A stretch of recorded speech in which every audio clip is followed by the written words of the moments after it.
Halo para leader yang luar biasa dan para tim leader yang hebat. Salam sehat dan tetap semangat.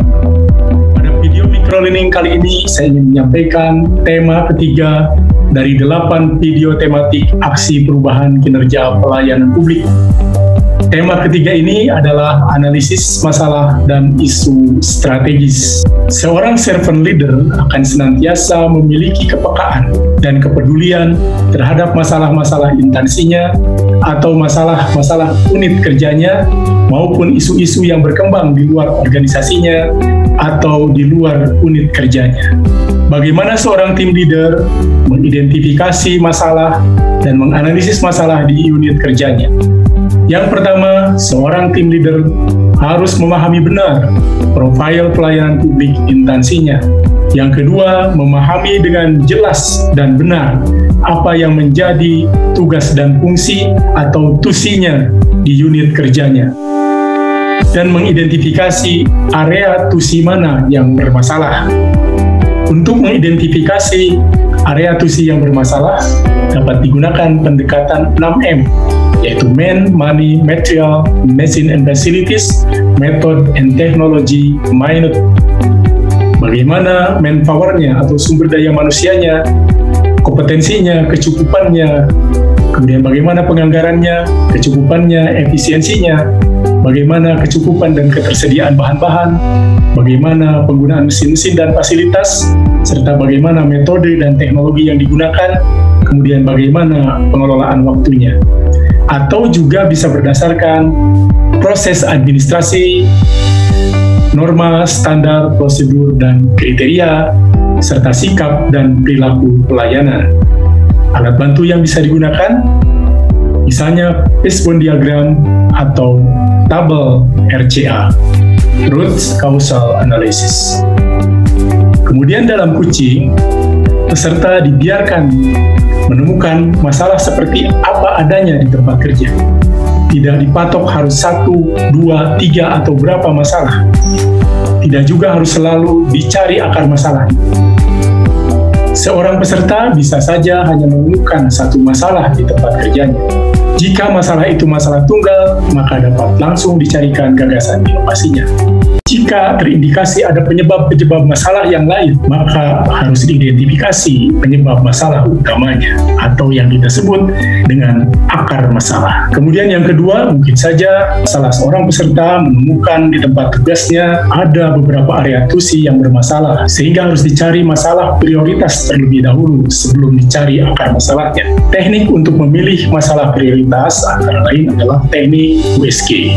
Berdasarkan teknik USG, masalah prioritas dipilih berdasarkan tingkat urgensinya, tingkat keseriusannya, serta tingkat growth atau perkembangan masalah itu. Seberapa lama masalah itu bisa ditoleransi. Sedangkan ini adalah tool untuk menemukan akar masalah. Ada 5 why Sakichi Toyoda, ada 3 problem, kemudian bisa juga menggunakan mind map. Peserta yang lain bahkan mungkin tidak menemukan masalah sama sekali di unit kerjanya, atau tidak terdapat area tusi yang bermasalah.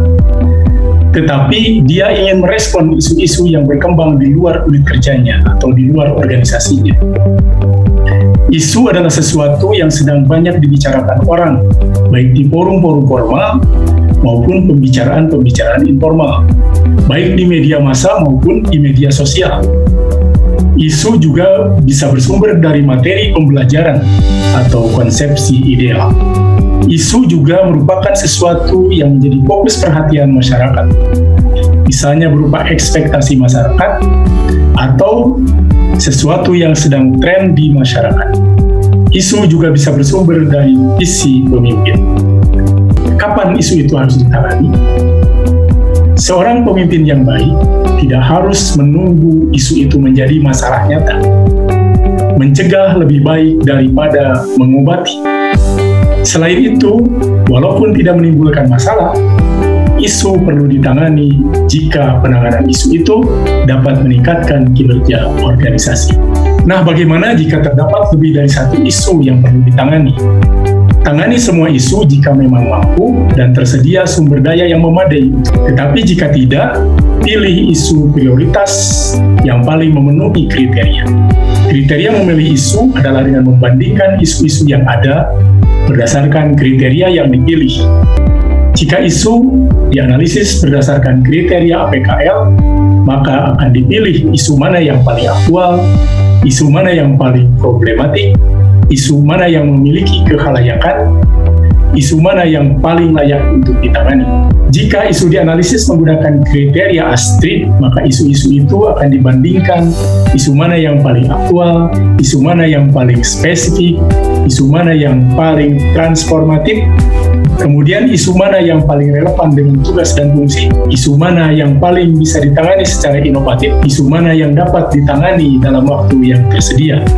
Ini adalah tabel memilih isu menggunakan kriteria APKL, di mana masing-masing isu diberi bobot dari sisi aktualnya, dari sisi problematiknya, dari sisi kehalayakannya, dan dari sisi kelayakannya. Untuk menentukan bobot bisa dilakukan berdasarkan data, brainstorming atau FGD, atau juga bisa expert. Ini adalah memilih isu dengan menggunakan kriteria ASTRID.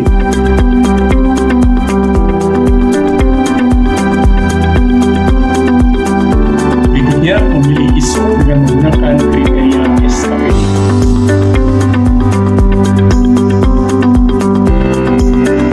Demikian para sahabat leader dan tim leader yang hebat, semoga bermanfaat, salam perubahan, semoga tetap sehat dan semangat.